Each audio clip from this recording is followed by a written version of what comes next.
8 তারিখের সন্ধ্যায় কলকাতার বুকে হয়ে গেল মিউজিক্যাল ইভেন্ট। আর সেখানেই দেখা গেল সেতারে অনুষ্কা শঙ্করের সঙ্গে গান গাইতে গায়ক অরিজিৎ সিংকে। এই মিউজিক্যাল সন্ধ্যায় তবলায় ছিলেন পণ্ডিত বিক্রম ঘোষ।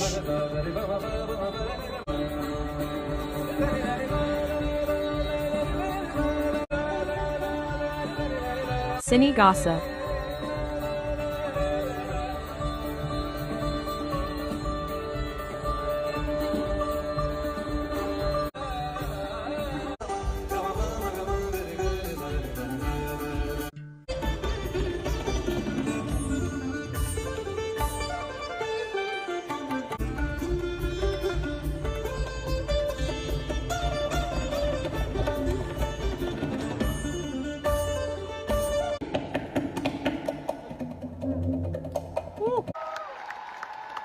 এই অসাধারণ সন্ধ্যার কিছু মিষ্টি মুহূর্ত শেয়ার করেছেন রাজ শুভশ্রী, লিখেছেন রাজ চক্রবর্তী। Amazing experience.